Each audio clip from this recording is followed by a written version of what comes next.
एक चाय वाला इस लोकतंत्र के अंदर एक वोट के अधिकार से सीधा चाय वाले से प्रधानमंत्री बन जाता है। मेरी तरफ उंगली ना करे, मेरी तरफ उंगली ना करे, सारे प्रिविलेज का मामला है। इतनी गर्माहट क्यों इतनी मिर्ची लग गई, क्यों इतनी मिर्ची लग गई, आपको इतनी दिक्कत क्या हो गई?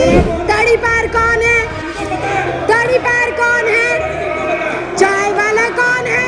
मैंने नाम नहीं लिया, मैंने नाम नहीं लिया, मैंने नाम नहीं लिया, ये ऑन रिकॉर्ड है, ये ऑन रिकॉर्ड है, मैंने नाम नहीं लिया। और एनपीआर, सीए और एनआरसी को लाकर ये वोट के अधिकार को खत्म करना चाहते हैं क्या आरएसएस प्रमुख मोहन भागवत अपने माँ बाप का प्रमाण पत्र दिखा पाएंगे? कहते हैं कि अगर तुम इस देश के नागरिक हो तो तुम्हें कागजात देने पड़ेंगे, तुम्हें प्रूफ करना पड़ेगा कि तुम इस देश के नागरिक हो। पहचान पत्र की बदौलत एक तड़ीपार व्यक्ति इस देश का गृह मंत्री बन जाता है। अपने अति गंभीर और अति महत्वपूर्ण मुद्दे पर मुझे बोलने का आज विधानसभा में मौका दिया है और पिछले 2.5-3 घंटे से जो ये चर्चा चल रही है इसमें मुख्य तौर पर सभी साथियों ने अपनी बात उदाहरण सहित, आंकड़ों सहित रखी है। और चूंकि मैं भी विधानसभा के सदस्य हूँ, इस देश की नागरिक हूँ, तो मेरे भी मन में इन एनसीआर, एनपीआर और सीए को लेकर बहुत सारे सवाल हैं। अध्यक्ष जी, जब मैं इसके बारे में पढ़ रही थी और जब अपने साथी सदस्यों को सुन रही थी तो मुझे ऐसा लग रहा था कि इस देश के अंदर इस समय एक ऐसी सरकार चल रही है जो बहुत कंफ्यूज है, जो बहुत अज्ञानी तरीके से, अनजान तरीके से, उसे पता ही नहीं है कि देश को किस ओर लेकर जाना है, देश के लिए क्या जरूरी है, देश के लिए कौन से मुद्दे महत्वपूर्ण हैं, देश के लिए कौन से कानून महत्वपूर्ण हैं। उनको इस चीज की बिल्कुल जानकारी नहीं। बहुत ही अजीब से लोग इस देश के केंद्र की सत्ता के ऊपर बैठकर अजीबोगरीब फैसले ले रहे हैं। जो इस देश में अभी तक विदेशी कहे जा रहे हैं उनको ये नागरिकता दे रहे हैं बिना किसी कॉमा, फुल स्टॉप के। और इस देश के अंदर जो सदियों से, दशकों से रह रहे हैं उनको ये कहते हैं कि अगर तुम इस देश के नागरिक हो तो तुम्हें कागजात देने पड़ेंगे, तुम्हें प्रूफ करना पड़ेगा कि तुम इस देश के नागरिक हो।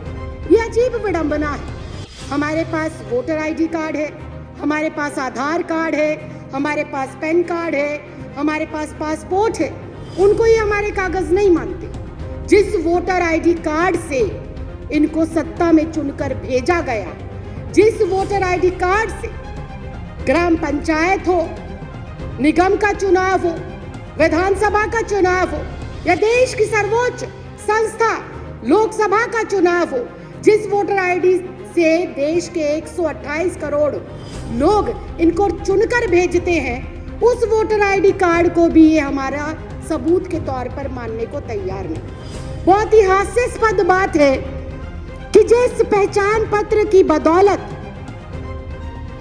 एक तड़ीपार व्यक्ति इस देश का गृह मंत्री बन जाता है, जिस मैंने नाम नहीं लिया, मैंने नाम नहीं लिया, मैंने नाम नहीं लिया, मैंने नाम नहीं लिया, मैंने नाम नहीं लिया। ये बहुत ही हास्यास्पद है, ये बहुत ही हास्यास्पद है। ये ऑन रिकॉर्ड है, ये ऑन रिकॉर्ड है, ये ऑन रिकॉर्ड है, ये ऑन रिकॉर्ड है। मैंने नाम नहीं लिया। आप अपना भाषण जारी रखिए ना, मैंने नाम नहीं लिया। आप अपनी बात जारी रखिए। मैं अध्यक्ष जी यही कह रही हूँ, मैं अध्यक्ष जी, आप मेरी तरफ उंगली ना करें, मेरी तरफ उंगली ना करें, सारे प्रिविलेज का मामला है। पहले उन्होंने मेरी तरफ उंगली करी क्यों? अपनी बात कहते रहिए। अध्यक्ष जी, मैं बहुत शांति से और शालीनता से ये कह रही हूँ कि जिस पहचान पत्र की बदौलत एक आम साधारण नागरिक एक तड़ीपार को चुनकर देश का गृह मंत्री बना सकता है। आगे बढ़िए। एक चाय वाला, एक चाय वाला, एक चाय वाला, एक चाय वाला, एक चाय वाला, एक चाय वाला इस लोकतंत्र के अंदर एक वोट के अधिकार से सीधा चाय वाले से प्रधानमंत्री बन जाता है। उस वोटर आईडी कार्ड की कोई अहमियत नहीं। क्या बात करते हो, क्या बात करते हो? और मैंने किसी का नाम नहीं लिया। आपको कोई आपत्ति है? आप माननीय अध्यक्ष जी से बात करें। आपको कोई आपत्ति है? आप माननीय अध्यक्ष। तड़ीपार कौन है? तड़ीपार कौन है? तड़ीपार कौन है? चाय वाला कौन है? तड़ीपार कौन है? तड़ीपार कौन है? चाय वाला कौन है? मैंने कुछ नहीं कहा, मैंने किसी का नाम भी नहीं लिया। आप क्यों इतना आग बबूला हो रहे हैं? इतना आग बबूला क्यों हो रहे हैं? इतनी गर्माहट क्यों? इतनी गर्माहट क्यों? क्यों इतनी मिर्ची लग गई? क्यों इतनी मिर्ची लग गई? आपको इतनी दिक्कत क्या हो गई? आपको इतनी परेशानी क्या हो गई? मैंने तो किसी का नाम भी नहीं लिया, मैंने किसी दल का नाम नहीं लिया, मैंने किसी व्यक्ति विशेष का नाम नहीं लिया। और फिर एक बार फिर से विपक्ष को हो सकता है मेरी बातों से आघात पहुंचे, लेकिन ये कटु सत्य है कि अगर ये कंपलसरी है कि एनपीआर, एनआरसी और सीए के लिए अपने अपने माता पिता का जन्म प्रमाण पत्र दिखाना जरूरी है, तो आरएसएस प्रमुख मोहन भागवत अपने माँ बाप का प्रमाण पत्र दिखा पाएंगे? क्या श्री एल.के. आडवाणी जी अपने माँ बाप का प्रमाण पत्र दिखा पाएंगे? अगर ये संभव नहीं है, राखी जी, अगर ये संभव नहीं है तो मैं अध्यक्ष महोदय सिर्फ इतना कहना चाहती हूँ कि जब बीजेपी का शीर्ष नेतृत्व, केंद्र में बैठे मंत्रिमंडल, प्रधानमंत्री, गृह मंत्री अपने माँ बाप का बर्थ सर्टिफिकेट नहीं दिखा सकते, तो क्या उन्हें, मैं कंक्लूड ही कर रही हूँ सर, क्या उन्हें डिटेंशन सेंटर भेजा जाएगा? अगर वो लोग डिटेंशन सेंटर नहीं जाएंगे तो इस देश का आम गरीब मजलूब परिवार का सदस्य क्यों डिटेंशन सेंटर जाएगा? ये सवाल आज इस लोकतंत्र के मंदिर में मैं आपके माध्यम से केंद्र सरकार से पूछना चाहती हूँ। माधवी, मुझे 2 मिनट दे दीजिए, मैं अपनी बात को खत्म कर रही हूँ।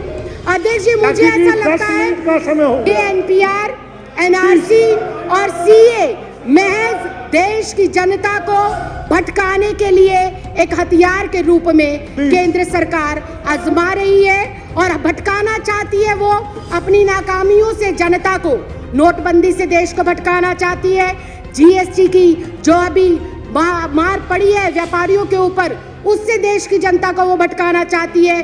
बेरोजगारी जो पिछले 45 सालों के अंदर सर्वोपरि आंकड़ा इस साल में आया है, उससे देश की जनता को भटकाने के लिए हथियार के रूप में इसका प्रयोग हो रहा है। राइफल सौदा हो गया, दलितों पर अत्याचार हो गया, अर्थव्यवस्था किस तरह से चरमराई हुई है। अध्यक्ष जी, मैं एक लाइन कहकर सर, मैं भी रिक्वेस्ट कर रही हूँ, फाइनल क्लोजिंग लाइन कहकर मैं जो है अपनी बात को विराम देती हूँ कि अध्यक्ष जी, ये जो भाजपा सरकार है, ये एक संकीर्ण मानसिकता की सरकार है। इस सरकार को जब से ये अस्तित्व में आई है, किसान सड़कों पर है, छात्र सड़कों पर है, महिला सड़कों पर है, पुरुष सड़कों पर है, दलित सड़कों पर है, वकील सड़कों पर है, डॉक्टर सड़कों पर है, इंजीनियर सड़कों पर है। ये सरकार नहीं, संविधान विरोधी लोग हैं और एनपीआर, सीए और एनआरसी को लाकर ये वोट के अधिकार को खत्म करना चाहते हैं। आपने मुझे बोलने का मौका दिया, इसके लिए बहुत बहुत धन्यवाद, बहुत बहुत आभार। जय हिंद, जय भारत।